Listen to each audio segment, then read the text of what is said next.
For the adventurous, for the backbone of America, for those who rise early and rest not, for the weary traveler.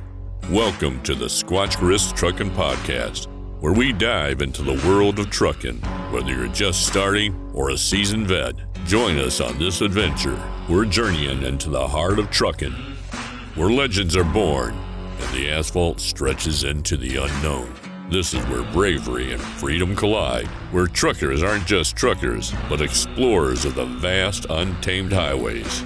So strap in and buckle up, because you're about to get squatched. Hey guys, welcome back to episode 12 of the Squatch Grist Trucking Podcast. I'm your host, Dakota Kaufman, and we get this question quite a bit about bobtail insurance and about non-trucking liability insurance.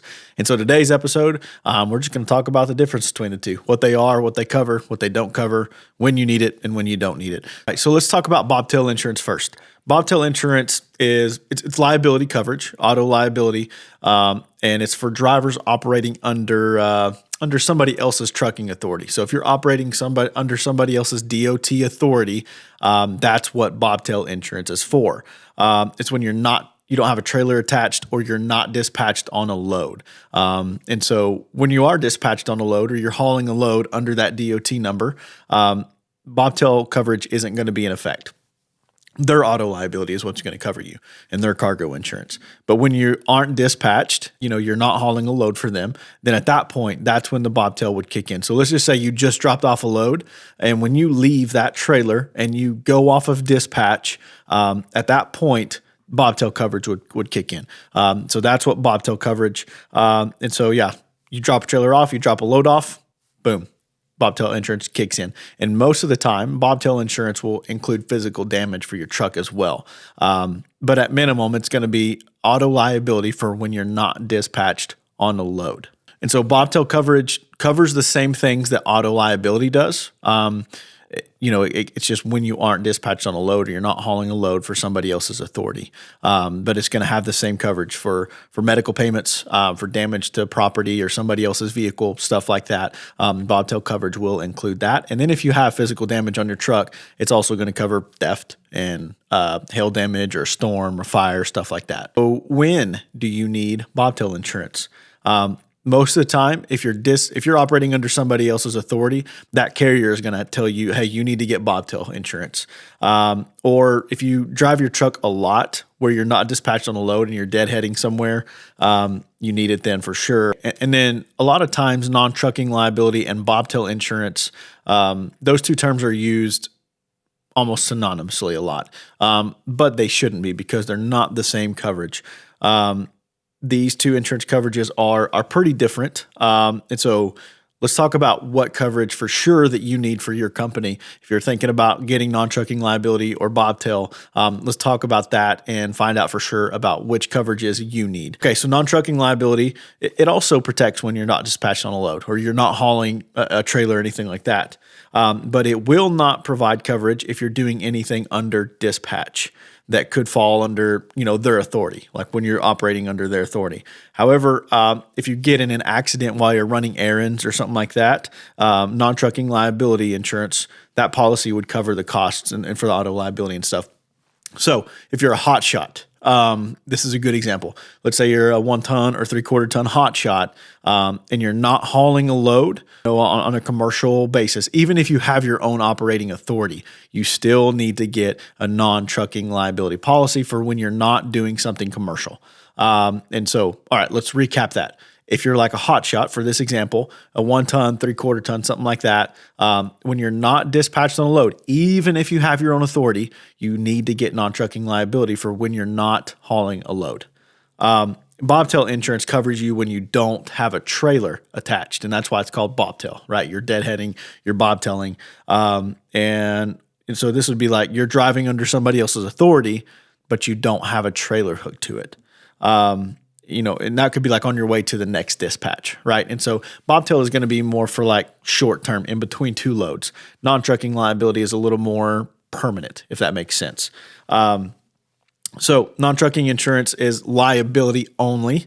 And that's in effect when truckers are not under dispatch with a loaded trailer, like we already talked about. In most cases, liability policies are going to pay expenses if you're involved or responsible or at fault in an accident. So an example, let's give another example here. You've completed a haul.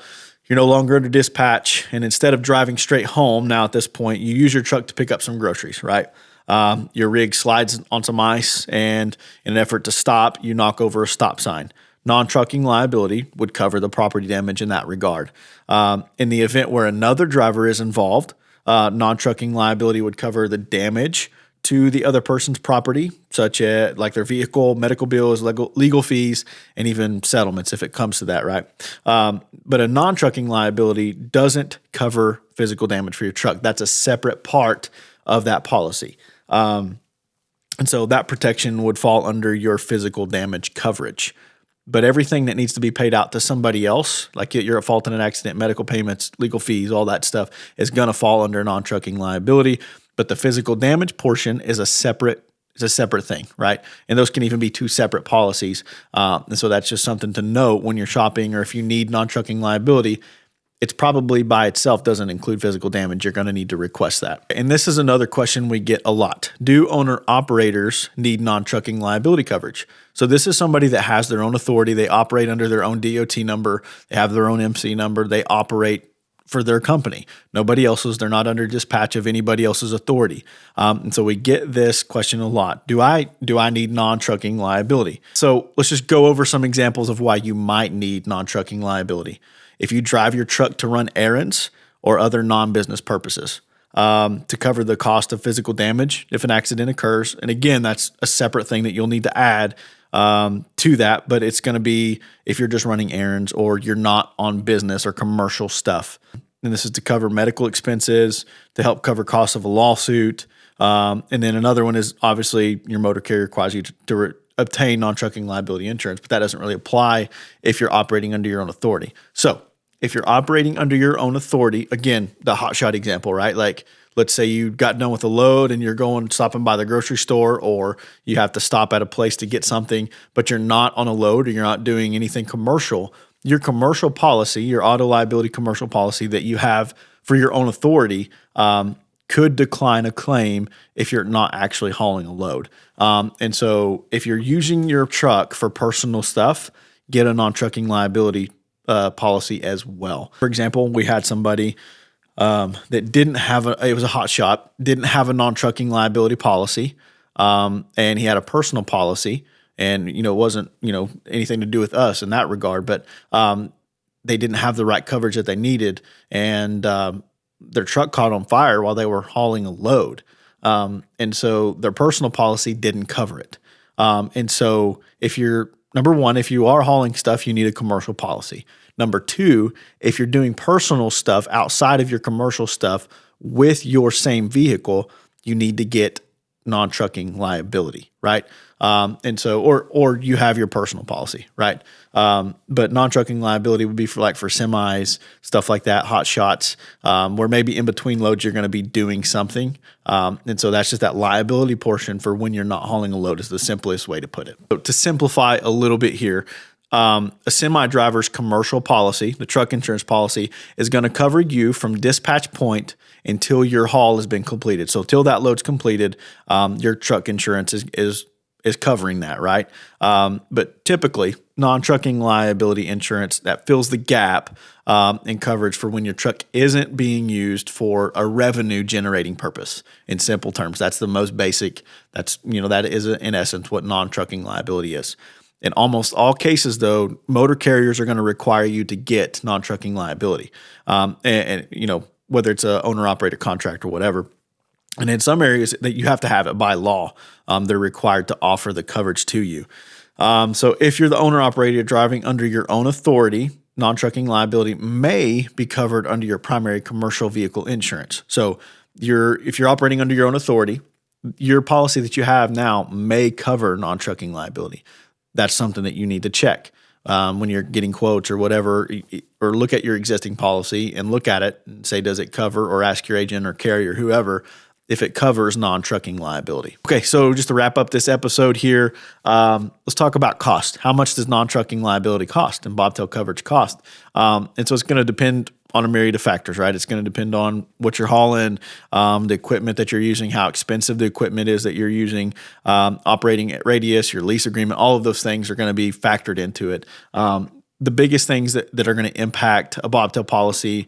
Now we've seen just the liability portion of a non-trucking liability policy be as cheap as $500 a year. So non-trucking liability is super, super cheap.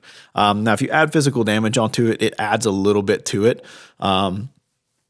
Usually you could say about 6 to 7% on the cost of the physical damage. So $40,000, $50,000, 6 to 7% of that, right? And that's usually how physical damage is calculated, is on like a percentage basis.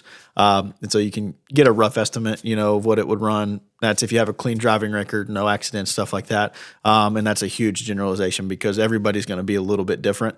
But non-trucking liability by itself, just the liability portion, is super cheap. Additional costs come in when you add physical damage. All right, guys. So just to recap, you need non-trucking liability for when you're not dispatched on a load. That's the simplest way. A lot of times your motor carrier, if you're an owner operator and you don't have your own authority, you're operating under their authority, they're going to make you have non-trucking liability or require you to have it per your contract. That covers just if you're not dispatched on a load. That's in essence, that's all non-trucking liability is.